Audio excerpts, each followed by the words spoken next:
All right. Hi, everyone. Like Sam said, Walls, and I'll be teaching you about reverse engineering on iOS. So who am I? Well, I'm currently a student at the University of Waterloo, working on my bachelor's of software engineering, and I graduate in under a year. In the past, I've interned at companies such as Facebook, Square, and Lookout. Well, I've been into softboarding since I was about 12. I started learning about reverse engineering when I was 19, and I was reversing malware and doing CTFs when I was 20. So why worry about mobile, or more specifically, iOS reverse engineering? Well, today, mobile is a very popular medium, and as a result, more information is stored on mobile devices, so their security is important. We know mobile malware exists and is a serious threat, even on iOS. So reverse engineering mobile apps helps with this. My goals today are to an array of iOS reverse engineering tools and give you the skills to get started on reverse engineering iOS apps. I also hope this talk inspires you to learn more about the tools on your own. The overview of what I'll talk about today is first, I'll give a brief introduction to reversing, including the compilation process and disassembly algorithms. Then I'll talk about the iOS architecture. The tools I discussed are Wireshark, Clutch, Dump Decrypted, Strings, NM, OTool, ClassDump, IDAPro, GDB, and Cycrypt. I'll go through the tools in the order in which I would use them if I were reverse engineering an app. I will demo many of the tools using a version of a popular game, which I obtained from a third-party website and not from the iTunes store. However, I already own this game and it's free, so this is completely legitimate. Part of my reasoning was that this version might be more interesting than the original if it was modified, but I don't do a deep enough analysis for an actual bug bounty. But this is helpful for understanding the process.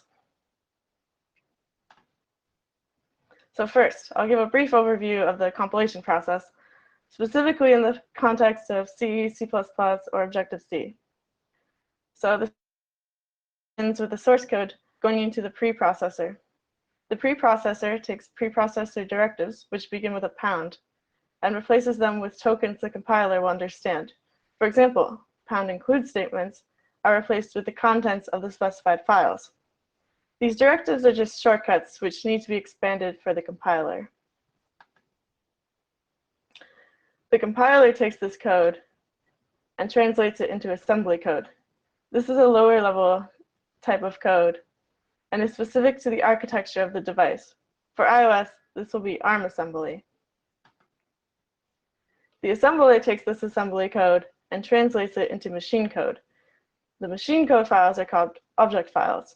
These object files can contain references to external libraries, which will be unresolved at this point because they're in other object files the assembler doesn't know about. So finally, the object files from the assembler and all linked libraries are sent to the linker, which combines them into a final executable. Unlike the assembler, the linker is able to resolve references to the libraries in the object file. Some important definitions. So disassembler is a computer program that examines another computer program and attempts to generate assembly language source code that would, in theory, reproduce the target program. Disassembly is the code generated by a disassembler. The compiler is a computer program performing the reverse operation to that of a compiler. So in the compilation flowchart, decompiling reverses the process between the assembler and compiler, and disassembling reverses the process between the assembler and the final program. There are two algorithms for disassembling, linear sweep and recursive traversal. Linear sweep is the simpler of the two. It starts at the beginning of the code section and disassembles every instruction in order until it reaches the end. It makes no attempt to understand the control flow, for instance, branch instructions, like if-else statements or loops. Not every byte is actually an instruction or part of an instruction, so data will also get disassembled. For example, in this diagram, suppose the blue represents a branch instruction and the red represents data. Linear sweep will interpret all of these as instructions without considering what the blue instruction is. Thus, the red will get interpreted as instructions. Now, recursive traversal is the more complicated disassembling algorithm. It tries to understand the control flow of the program, detecting branch instructions and disassembling at their offsets. This generally increases the accuracy of the disassembly, but I won't get into methods of bypassing it. This is the algorithm that IDA Pro uses. As an example, in this diagram again, where blue is a branch of red is data, recursive traversal will get to the blue instruction, realize it's a branch, and then go to its offset, where it can disassembling. So the red will not get disassembled. iOS applications are written in Objective-C, Swift, C, or Objective-C++, which is Objective-C with some C++ features. These executables are compiled into ARM. Since I am focusing on reverse engineering iOS apps, I won't get into too much detail about the security architecture of iOS, but I'll mention a couple of noteworthy aspects. So apps must be code signed from a trusted authority to run on a device. Usually this is Apple, but it can also be enterprises. Enterprise certificates allow companies to have their own internal apps. Code signing goes deeper in that the device only allows pages in memory from the signed source to be executed. And as I'm sure most of you are aware, the way to get around this is through jailbreaking. Also, iOS uses sandboxing, which is more fine-grained than regular Unix permissions. Sandboxing specifies exactly what each app is allowed to access. So again, the tools for iOS reverse engineering that I'll talk about are Wireshark, Clutch and Dump Decrypted, Strings, NM, OTool, Class Dump, IDA Pro, GDB, and Cycrypt. Wireshark is a packet analysis tool that's able to read or write hundreds of file formats for traffic captures. While certainly not iOS specific, it is an asset in iOS reverse engineering to capture network traffic. Packet analysis is helpful for reverse engineering because it allows you to see how an app is interacting with the internet in ways that might be less obvious through static analysis. The method that I find easiest to capture traffic on an iOS device, which doesn't need to be jailbroken, is to use Wireshark with the device plugged into my computer through USB. To do this, you'll need your device's UUID, which you can get from Xcode, in the Devices window. In Terminal, use the rvictl command to create a virtual interface. This will appear in Wireshark, and you simply double-click it to begin the capture. So here's an example of some output I captured from my phone, where I opened up the game and let it play some ad on startup. The ad had nothing to do with Hello Kitty, so I don't know why Hello Kitty packets were sent.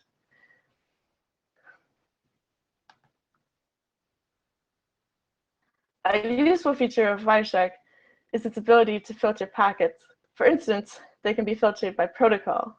So here's an example using the same capture from the previous slide, but I filter by SSL and HTTP. Since TLS was renamed to SSL, you'll see TLS v1.2 as the protocol for some of these. I can't view the content of these packets right now because I wasn't using a self-signed certificate to decrypt the encrypted traffic. If you want to get around HTTPS, you should watch Ben's talk or Tim's talk. So the process of statically analyzing iOS apps begins by overcoming fair play encryption. iOS binaries, libraries, and plugins are encrypted but get dynamically decrypted at runtime. To get the unencrypted version requires running the binary and dumping its contents to the disk. While this can be done manually with a debugger, Clutch and Dump Decrypted are more modern tools, each of which access. Since this requires shell access, these programs can only run on jailbroken iOS devices. Personally, I don't have a preference between either one. They're just both a lot better than using a debugger. Strings is a basic command line tool that outputs the strings in a binary. In this screenshot from running strings on the game, you can see an error message. You must subclass Unity www connection delegate. Though this is from the Unity game engine library, error messages are often useful for reverse engineering because they provide information about what a binary is doing in an easy-to-find format. Opening a binary in strings and piping the output through grep can more quickly and easily find suspicious behavior than having to go through a disassembler. The fifth string in this output is a format string for some kind of URL, though it isn't clear from this if it's for a local URL or a remote URL.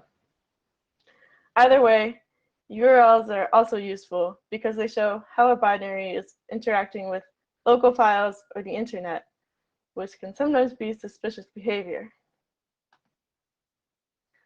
NM is a tool to display the symbol table of an object file. Additionally, there is a -m option for mock-O files, which displays the mock-O symbols more verbosely. So on the top here is the regular NM output, or a part of the regular NM output for that game. And on the bottom is the verbose output. So in the regular output, you see it uses single letters to identify the symbol types, so capital U, whereas the full type is in the verbose output, so undefined. Moreover, more information about a symbol is given for the verbose output, such as weak and external, and also the library where they're from, such as libc++. On OS X, there is a program called OTool, which provides information about object files. Examples of information it can provide include the header, the text section contents, the data, and the Objective-C section contents if it's a mock-O object file, and also a list of libraries the binary imports. This information is useful because it can help give an overview of certain behaviors you might expect from the application without having to deeply analyze it. It's also helpful for viewing the load commands. OTool also contains a disassembler for when you want to analyze more closely. ClassDump is an open source static analysis tool for iOS that gives Objective-C headers for iOS binaries, libraries, and it provides the same information as OTool-OV, but it's more readable and compact. So here's some ClassDump output on the left, contrasted with the OTool-OV output on the right. The ClassDump output is way more readable and looks like Objective-C, unlike the OTool output. The syntax highlighting in my editor also helped. So IdaPro is a very famous disassembler and debugger, and I know Ben talked about this in his talk. IdaPro has a ton of functionality. For instance, it is programmable through plugins. So if you're familiar with reverse engineering, you're probably familiar with IdaPro. Because it is so powerful and versatile, it is naturally an asset in iOS reversing, or any type of reversing. So I opened the game in IdaPro. I went to the strings window, and then to find interesting strings, I sorted them by their length in descending order. Longer strings have more content, which makes them possibly more interesting. A string is interesting if it indicates potential suspicious behavior. So you can see, since this is a game, it imports a lot of libraries, and most of these really long strings. A selection of these libraries are Unity, Facebook, Crashlytics, and ad networks. Some of these are also SQL database queries, which could be interesting, but after I took a closer look, I realized they really weren't. Other strings not shown here that could be interesting would be ones that look encrypted. Strings are usually only encrypted when the developers want them hidden. So when I went through the strings, I came across this start location tracking string, which caught my eye. Double-clicking the string brought me to its selector in the disassembly. In iOS development, a selector is basically a way to reference a method. Well, it seems reasonable for the app to track location for ads, for instance. I felt the name sounded suspicious. Plus, when I use the regular version of the app, it never asks for location permissions. The data xrefs, or data cross-references below, indicate that this is called in the start method of the IMNice class. Double-clicking on this symbol takes us to the actual method, as indicated by this __ obc2 _meth symbol. IDA allows you to see the cross-references to or from a symbol. Cross-references show from where a symbol is referenced, or which symbols are location, such as a method. This is important to understand the control flow of the application. There are no cross-references to this symbol, which means it isn't called from anywhere, but I can see the cross-references from it, which are the methods it calls, methods or functions. In Objective-C, methods are called by passing selectors to obc _ message send, which is seen on the right. This makes it more difficult to view which selectors are called by a method. So an example of using this function is shown here in this section of disassembly from the IMNice start method. The hard part of Objective-C reversing is following these Objective-C message send calls. To know which method is being called here and its arguments requires some ARM knowledge. Now, you might be thinking, wait, you said IDA was programmable. Couldn't you just write a plugin to improve the call graph here? Well, that's a very difficult problem, and it's definitely a pain point of using static analysis for iOS reverse engineering. To solve this problem requires knowing the register values at these function calls, at the Objective-C message send calls, which might not always be predicted from the disassembly if the disassembly is incorrect. For instance, if the binary had some form of obfuscation to trick IDA Pro. This should require dynamic analysis. Now, I did find a plugin that claimed to solve this, but the plugin, called obc helper plugin, took about 6.3 hours to run on this game and made no changes. GDB is a famous command line debugger.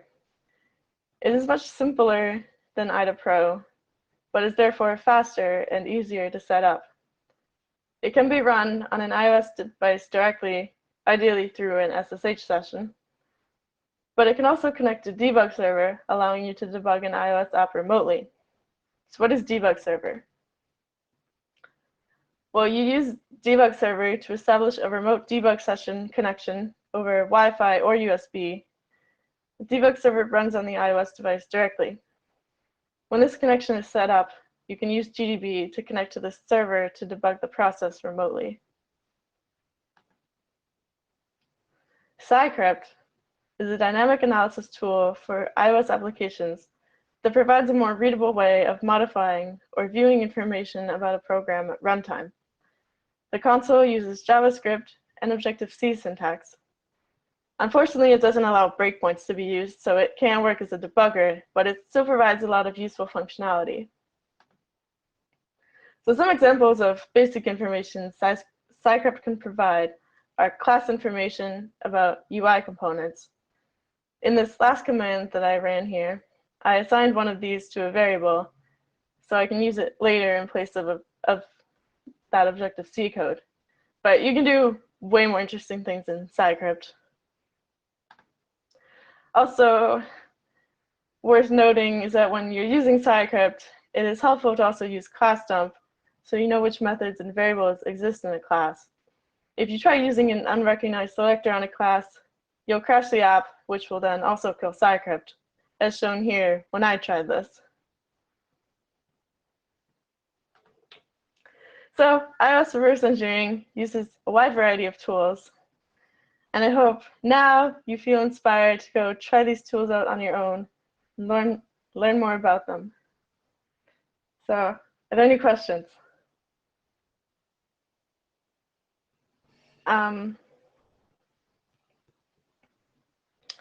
So the question is, are there any tools for IPA patching? I know when I when I decrypted iOS apps manually, one part of that method was there was some bit that you had to flip in the binary, and you use that with a hex editor. But obviously that's very low level. I'm not aware of more high level tools, but it wouldn't surprise me if there were any.